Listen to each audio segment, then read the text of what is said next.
my god! Oh my god! Oh my god!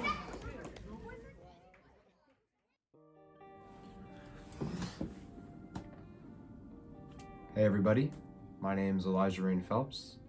I'm a competitive speed cuber from Massachusetts, and as of October 29th, 2022, I hold the Square-1 world record single. It feels really weird to say that.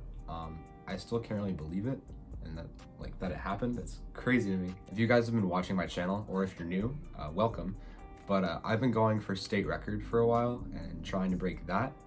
And let's just say I definitely broke state record. I actually broke it on one of the other solves in that same average, but my last solve was the world record.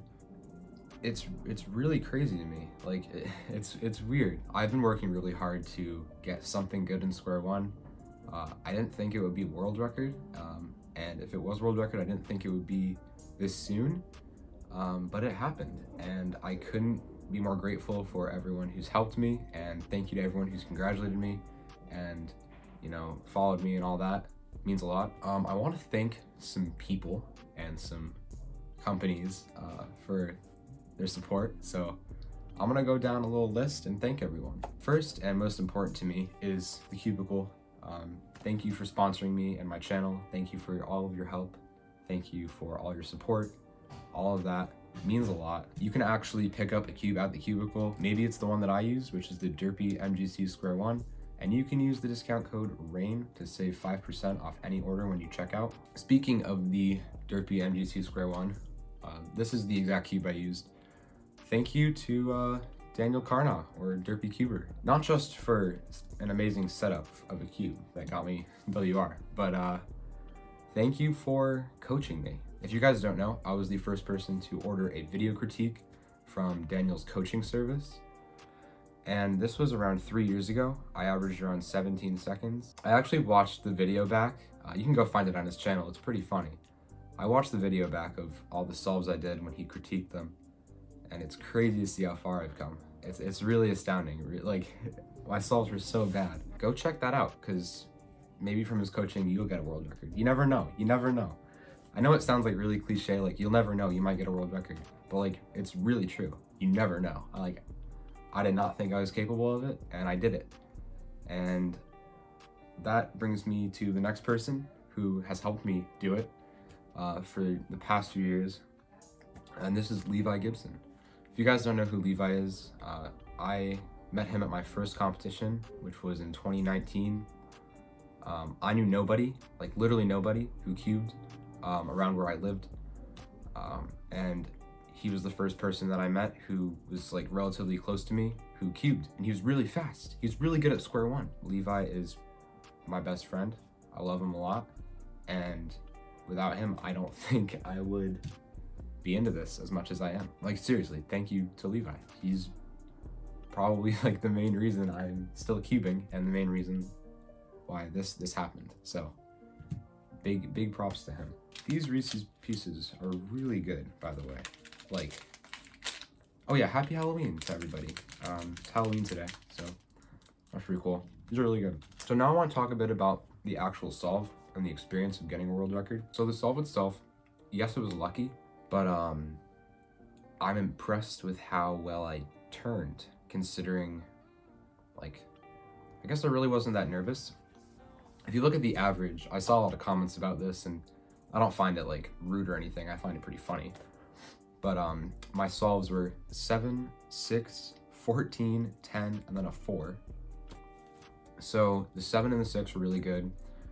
The 6 was actually state record at the time, and then I obviously broke that, so yeah. The 14 sucked. I messed up cube shape. I traced wrong. And then the 10 was just, I don't know. I don't really remember what I did. I know it was bad. But I think that me messing up on solves 3 and 4 allowed me to do really well on solve 5. I had no nerves going into that solve. In fact, if you watch the video, I didn't trace, and I'll show the scramble in a minute and reconstruct it, but I didn't trace. Like, I know how to do that case. It's one of the easiest cube shape cases you can get. It's 2 slices, and I didn't trace it. I don't know why I didn't trace it. because I'm able to do so in under 15 seconds, like easily. And I'm very familiar with that case. I also didn't track the corners. I'll show what I mean again in a minute, but like if I inspected for no more than 4 seconds, and I had up to 15, so not sure why I didn't like take my time, but I guess it worked out for me in the end. Also, if you know anything about Square-1 and the recent records, such as David, Samir, and Hassan, all of them use OBL and full CSP. I don't know full CSP. I know about 50 to 60% of it, and I'm confident with that much. I probably learned a couple other algs, but I don't remember them. And I also know like 0 OBL.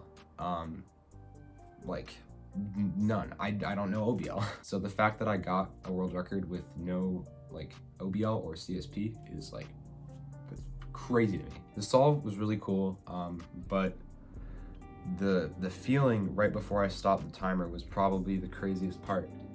I didn't really know where I was at in terms of my time. I didn't look at the timer, but I knew it was fast. I knew it was sub 5.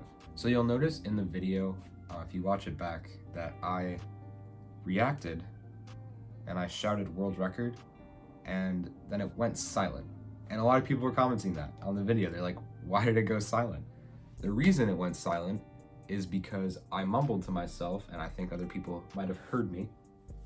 I didn't know if it was world record. I shouted world record, and I didn't really get a good look at the time, and I knew it was 4.something3. I wasn't sure if it said 4.43 or 4.33, and it would have been really awkward if I shouted world record and it wasn't a world record. So I went silent, I stopped reacting, I went over as soon as I could, looked at the timer, and oh my god, dude, my heart just dropped. Everything, like, I can't explain the feeling. It's crazy. I talked with a couple other former world record holders about this. The feeling is just unbelievable. It feels like a dream. I kept saying to my friends like that I thought it was a dream. It did not feel real.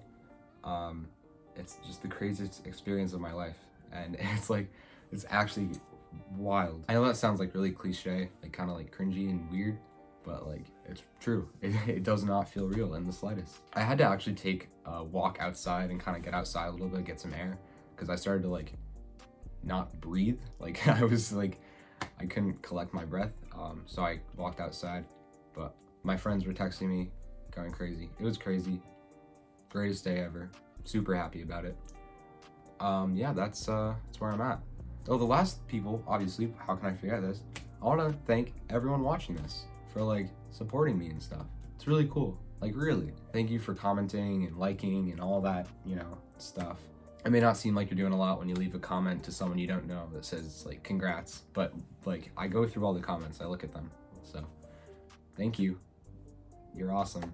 I'm going to eat some gummy bears and reconstruct the solve real quick. So I'm gonna just set that up and I'll reconstruct it for you guys, because you want to see how I did it and what I was looking at, and from my perspective, yeah, let's do it. So here we are. I'm gonna reconstruct the solve for you guys and show you what I was looking at, and give my final thoughts. All right, so here is the scramble. I started by flipping the cube over like this, and I started at this angle. Again, I did not trace CSP in this solve, but it's good. You can tell by scrambling it. Obviously, I didn't scramble it during the competition, but yeah, I just didn't trace. So if I did trace, I would have traced odd, which is good for me for the shape. So I also do not track the corner position, and I said that earlier, but this is what I mean, is when I finished the cube shape, I didn't look at what my CO would be. I kind of just like looked at the cube shape and saw that it was a good scramble. So the first two moves I did was moving the bottom here and solving like that. Then I looked for my CO, and I saw I had 2 diagonal corners and 2 corners that were connected here. A lot of people were saying that I solved CO weirdly. I don't think it's that weird, but this is how I usually do CO, like in this case, because I can do it really fast. So I move this layer here, and I did a D prime, and I did slash, D prime, slash, U prime, slash, and that solves CO. Next, I had EO, and when I did the EO, I saw I had this bar and this bar. I knew that this would be preserved. I didn't really know what this would be. You can kind of tell like there's a lot of blocks already, but I didn't know how the edges would switch around. But I do know that this does get preserved. So I knew that, and I knew that I would do a U prime and a D prime after I did the algorithm to solve my corners. I did not realize what the PBL would be, but yeah, I just did that. And I start with a down slice for this case. So I start by slicing down and then like that and then back up. And then I did these moves. And at this point, I knew that obviously it would skip everything once I did the algorithm. I can also predict my ABF, which will be UD prime, because I always look at where these pieces need to go. And I saw that these needed to go here. So I know after I do the algorithm, I will just do U, D prime, and I was done. This solve was really, really crazy. And I'm super grateful I got it, and I'm really happy about it. That's all I have for today. Thank you guys again so much for watching. This has been the craziest experience of my life, and I can't wait for what's to come. See you guys.